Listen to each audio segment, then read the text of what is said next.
मेरी parenting story में ऐसा है कि मेरे पेरेंट्स को ये पता था कि बच्चे को कंफर्ट जोन में नहीं रखना चाहिए, वो कंफर्टेबल रहेगा। ग्रेट। जो हर एक माता पिता का सपना होता है कि हमने जो दुख दर्द देखे हमारे बच्चे को ना मिले, मेरे केस में ऐसा नहीं था। मुझे वैसे बड़ा किया गया 10 रूम में, घर बड़ा था, गाड़ी ड्राइवर भी तब हुआ करते थे, मगर उसके बावजूद हर एक चीज़ को लेकर के मेरा डिजर्विंगनेस पहले क्रिएट किया गया, फिर वो मुझे मिली। मतलब मैंने ये कहा कि मुझे साइकिल चाहिए, तो मुझे 3 साल लगे थे साइकिल पाने में, क्योंकि उसमें जो चीज़ें टास्क लिस्ट मुझे मिला था, वो कुछ चीज़ें करने के लिए भी थी प्रैक्टिकल वाली, जैसे कुछ होमवर्क और पढ़ाई लिखाई, वो तो छोटी बातें होती हैं, बट कुछ आदतों को लेकर था, कुछ स्वभाव को लेकर था। It took me 3 years for one cycle.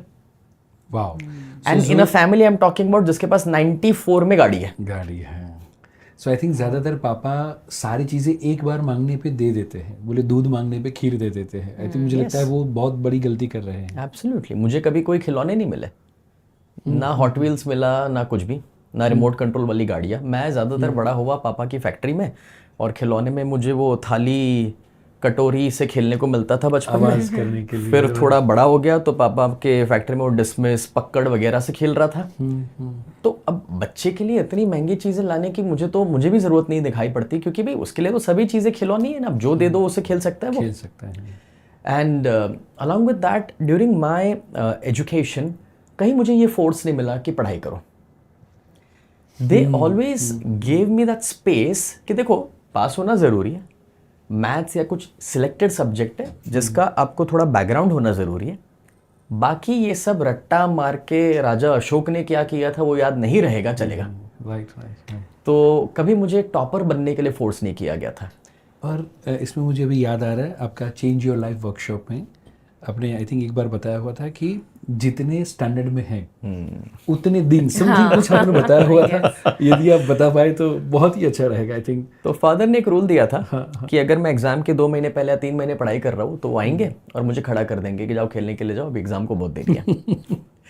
तो मैं पढ़ाई इसलिए करता था क्योंकि मेरे दूसरे दोस्त यारों ने शुरू कर दिया है, उनके घर में बातें हो रही है कि एग्जाम 1.5 महीने के बाद पढ़ाई शुरू कर लो, एग्जाम्स आ रहे हैं, तो यहाँ पर ही मुझे खड़ा कर रहे। तो एक दिन मैंने पूछा why so, and my dad is like, बेटा तुम बहुत इंटेलिजेंट हो, तुम्हें वो गधों की तरह मेहनत करने की ज़रूरत नहीं है। तो मेरा प्रोग्रामिंग ही कुछ ऐसा हो गया था कि तुम 5th स्टैंडर्ड में हो, मल्टीप्लाई बाय 2 करो, 10 डेज होते, एग्जाम के 10 डेज पहले शुरू करो, सब ठीक हो जाएगा।